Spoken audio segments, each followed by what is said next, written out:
Hello दोस्तों। बहुत सारे दोस्तों की एक क्वेरी थी कि सर डॉक्यूमेंट क्या क्या सब लगने वाला है। देखिए, डॉक्यूमेंट में आपको सभी कुछ सबको पता ही है, फिर भी मैं एक बार रिकेप कर देता हूँ। और वैसे एक रंजीत सर हैं जो कि इसके डायरेक्टर हैं, जो अभी बहाली हो रही है ना, इसके चीफ यही हैं, रंजीत सर हैं। वो तो अपने वो यूट्यूब पेज पे आकर इस चीज़ के लिए अपडेट करते रहते हैं। तो उसी में एक अपडेट आया था, सोचा आप लोगों के साथ में शेयर कर लूँ। देखिए, काउंसलिंग के लिए जो सब डॉक्यूमेंट चाहिए वो देखिए, उनमें से देखिएगा, जो मैट्रिक का आपका मार्कशीट है प्लस जो प्रमाण पत्र है वो चाहिए, मतलब कि ओरिजिनल जिसको कहते हो, ओरिजिनल सर्टिफिकेट। फिर उसके बाद इंटरमीडिएट में आपका मार्कशीट चाहिए और प्रमाण पत्र चाहिए। ये 1 to 5 वाला के लिए है। और 1 to 5 वाला में आपको मैट्रिक इंटर का प्रमाण पत्र और अंक पत्र चाहिए। साथ में आपको बीएड का या डीएलएड का या जो बीटीसी किए हुए हैं उनको उसका प्रशिक्षण का अंक पत्र या प्रमाण पत्र चाहिए। फिर उसके बाद शिक्षक पात्रता परीक्षा जो आप पास किए हैं, सीटेट या बीटेट, उसमें जो आपको मिला है अंक पत्र वो चाहिए। अब ये चाहिए 1 to 5 के लिए। अब 6 to 8 वाला को भी इतना डॉक्यूमेंट लगेगा, लेकिन अब इसमें होगा क्या कि उसको एक और डॉक्यूमेंट को ऐड करना होगा। वो है ऑनर्स का, मतलब जिस सब्जेक्ट से वो ग्रेजुएट हुए हैं उस सब्जेक्ट का अंक पत्र और प्रमाण पत्र। ठीक है, ये 6 to 8 वाला के लिए ये एक्स्ट्रा लगेगा। बाकी वो जो 1 to 5 का डॉक्यूमेंट है वो अभी 6 to 8 वाला को भी लगने वाला है। फिर उसके बाद जो कि रिजर्व कैटेगरी में आते हैं उसके लिए जाति प्रमाण पत्र होना चाहिए। और आप लोगों को पता है कि जाति प्रमाण पत्र पिछले 6 महीना का वैलिड होता है।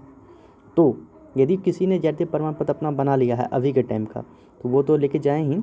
साथ ही साथ आप लोग क्या कीजिएगा कि जो आप 2019 से ही अप्लाई हो रही है, उसके बाद जो क्रमवार अप्लाई हुई है उसमें जो आप जाति प्रमाण पत्र दिए थे, जाति प्रमाण पत्र आप लोग दिए होंगे ना, तो वह जाति प्रमाण पत्र लेके जाइएगा, वो भी और करंट का भी।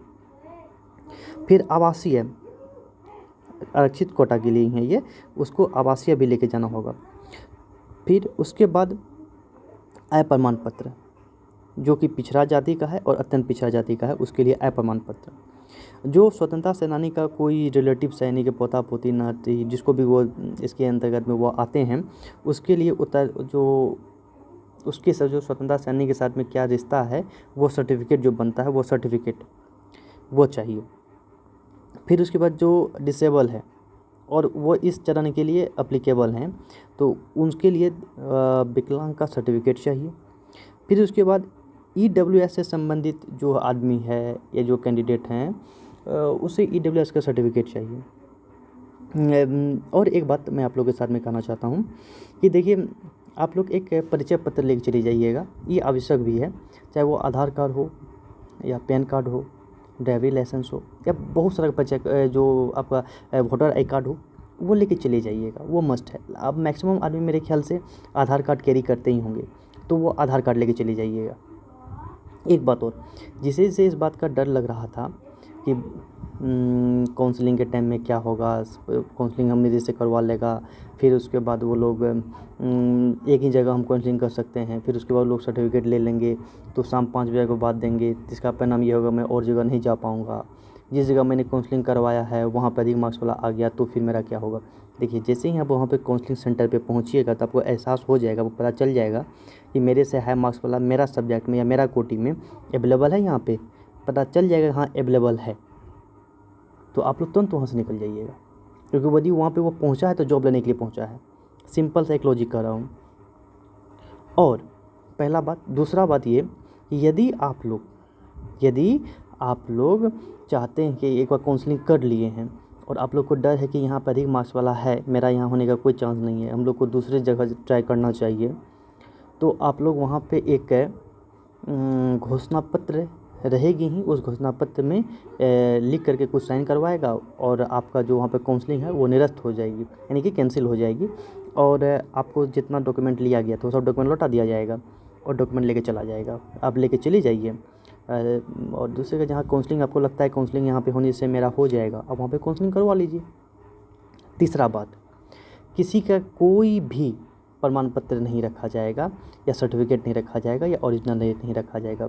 सिर्फ जो आप बीएड किए हुए हैं या डीएलएड किए हुए हैं, बीटीसी किए हुए हैं, वो प्रमाण पत्र और मार्कशीट, और दूसरा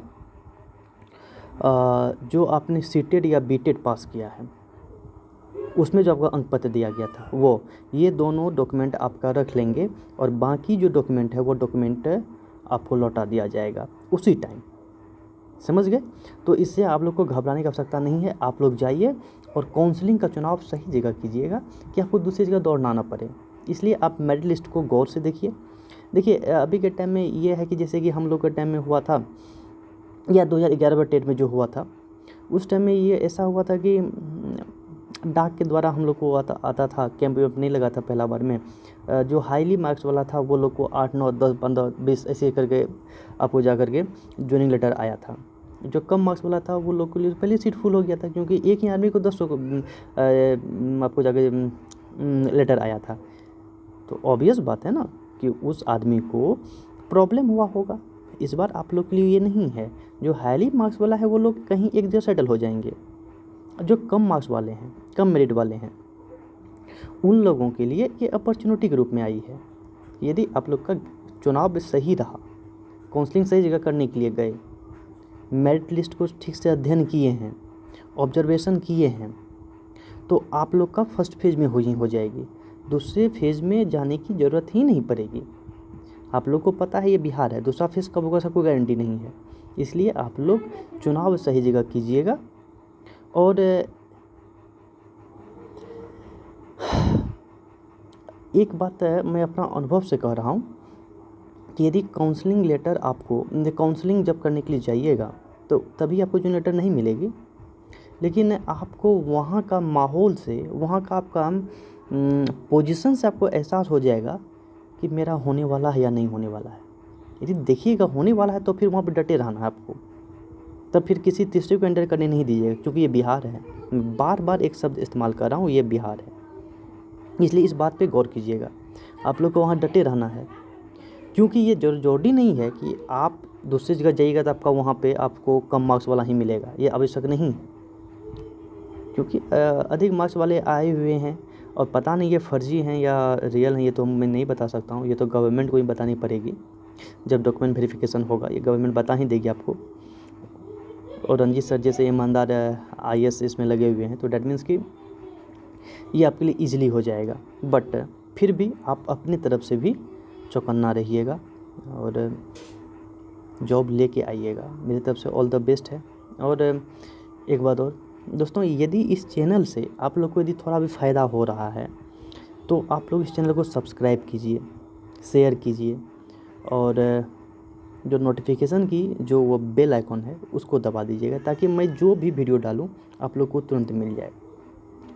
एक बात, यदि आप लोग को कोई भी प्रॉब्लम हो रहा है तो आप लोग मेरे को बताओ कमेंट बॉक्स में। उस कमेंट बॉक्स में आप लोग को पता चल जाएगा, मुझे पता चल जाएगा कि कौन सा प्रॉब्लम है, किस टाइप का प्रॉब्लम है, मैं उसका जवाब देने का कोशिश करूँगा। और एक टेलीग्राम ग्रुप है वो मैंने बनाया है, उस टेलीग्राम ग्रुप को भी आप लोग ज्वाइन कर लीजिए। ठीक है, धन्यवाद। और भी कोई प्रॉब्लम है तो टेलीग्राम ग्रुप में आकर के अपना प्रॉब्लम बताइए, मैं प्रॉब्लम को सॉल्व करने का कोशिश करूँगा ग्रुप में ही। ठीक है दोस्तों, धन्यवाद। और आगे आप लोग के लिए एक अच्छा भविष्य इंतज़ार कर रहा है, और आप लोग भी एक ऐसा जोन में आने की तैयारी में हो जिस जोन में सिर्फ और सिर्फ सम्मान मिलता है, सिर्फ सम्मान। और आगे आप लोग को पता है ये पोस्ट कैसा है, तो आप लोग आइए और आप लोग का स्वागत है इस क्षेत्र में। धन्यवाद दोस्तों, और चैनल को सब्सक्राइब करना नहीं भूलिएगा। चैनल को सब्सक्राइब कीजिएगा, शेयर कीजिएगा, अधिक से अधिक ग्रुप में शेयर कीजिएगा, जिससे कि दूसरे को भी फ़ायदा हो जाए। ठीक है दोस्तों, जय हिंद।